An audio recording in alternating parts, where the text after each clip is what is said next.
Happy Monday, everyone. The week starts with gold spiking past the $5,000 per ounce level. And no, this is not a risk-on story. Even in the absence of fresh shock headlines this morning, the demand for precious metals continues to build, suggesting unease runs deeper than the news cycle. The move indeed says a lot about lingering stress and fading confidence in US dollar and other major currencies and in world politics. Equity markets, on the other hand, may have staged a tentative rebound last week, but confidence here feels thin and vulnerable as well. So the question isn't whether volatility will return, but from where it will come next time.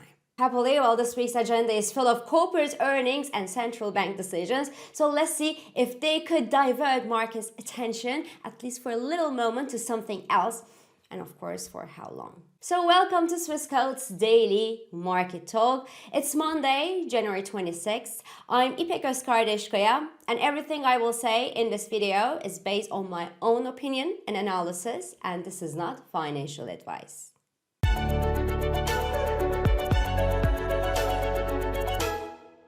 This show is brought to you by Swissquote.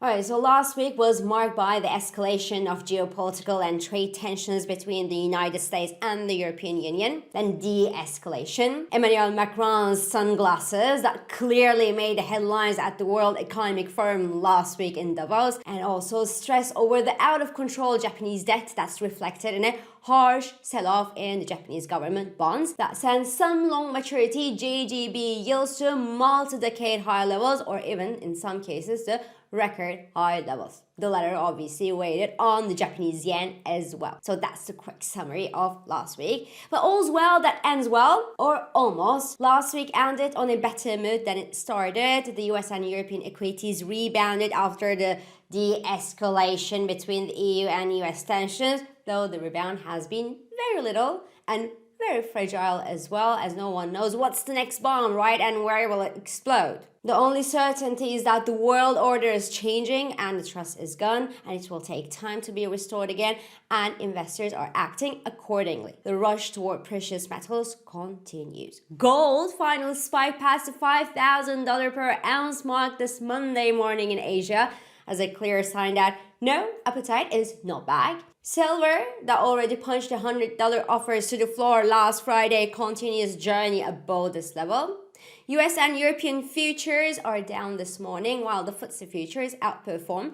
They're somehow flat this morning as the persistent inflows into the precious metals support the rally in mining stocks, and there are plenty of these mining stocks in the FTSE 100 index. And what's interesting is that this flight to precious metals is happening this morning with no major geopolitical headlines. The US hasn't breached any international law over the last weekend. It didn't invade another country. It didn't threaten it would. It just threatened Canada with 100% tariffs because Mark Carney is being a rebel child.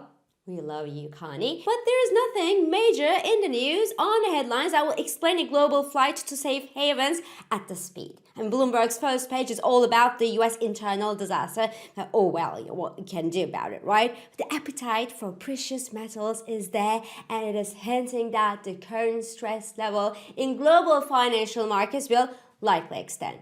And bad news is that even Korean Kospi index that's been rising no matter what as it was on this burning planet is down this morning. And that's not a good sign. Anyway, this week's economic and corporate calendar is busy enough to divert maybe a part of investors' attention to normal matters. You know, central bank decisions, economic data, corporate earnings, and so. And this week will be plenty of them. The Bank of Canada and the Fed will be announcing their latest monetary policy decisions, for example. Both are expected to maintain their monetary policies unchanged, but the Federal Reserve's accompanying statement will be closely watched, obviously, around the world following this increased pressure from the White House on Jerome Powell and on the Fed's policy. Though we're all looking for buzzy news, I believe that Jerome Powell will downplay the political pressure at this week's meeting and press conference and just say that they'll do what they have to do.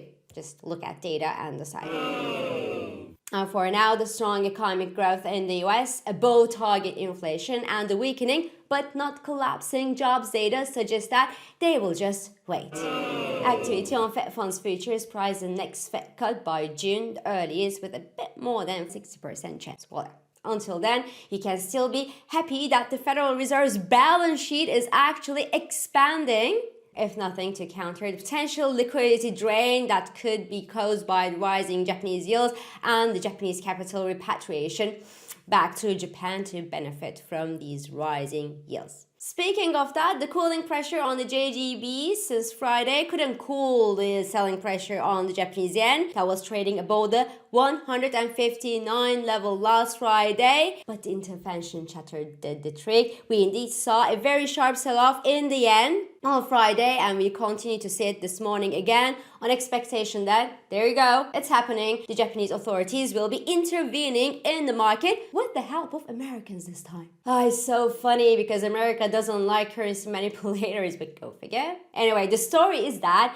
the New York Fed called some financial institutions last Friday to ask about the yen exchange rate during the US session to eventually assist the Japanese to intervene and prop up the Japanese yen. As a result, the dollar yen is down to 154 levels since then, with the Japanese also warning that they will intervene to stop the yen selling if this doesn't stop by itself. The good news is, once the positions are cleared here, Japanese yen shorts will return to the market and continue to push the dollar yen toward the 160 mark, which is undoubtedly the line in the sand. So when you approach that, you take your profit and you run away. And this will continue until something major and fundamentally changes in Japan. Elsewhere, the jump in the dollar yen is pressuring the US dollar lower this morning, along with the fact that no one wants to hold the green thing anymore.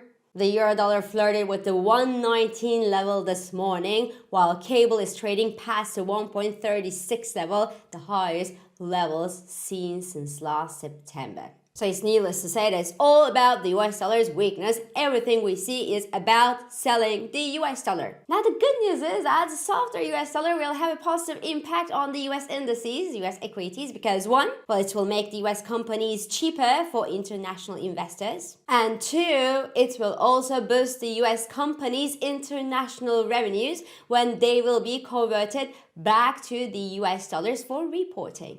The question is, will that be enough to bring investors in? We will see. The thing to do is to hedge against the US dollar's weakness if you are not based in US dollar. So this week we will start diving into the heart of the earnings season with big names due to report their earnings. Meta, Microsoft and Tesla on Wednesday. Apple, Visa and MasterCard on Thursday. ExxonMobil, Chevron and American Express on Friday. In Europe, ASML, SAP and Louis Vuitton will be going to the earnings confessional and just tell us how they did last quarter. Now note that the US big tech kicked off the year with a meager appetite if you haven't noticed, due to several worries that keep investors up at night. The circularity of AI deals, too much spending on AI infrastructure, too much debt and not convincing enough results return on investment so far. So the earnings will be an important moment to reset sentiment among investors on whether the things are going toward the right direction, or will this earnings season be another moment of disillusion and heightened scrutiny despite impressive headline numbers. They are now clearly boosted by circular deals. So it's hard to tell how the market's really at, but what's sure is that the US companies must do the heavy lifting and make investors forget about the geopolitical and trade unease otherwise. If they can't do so, well, the market is poised to go down.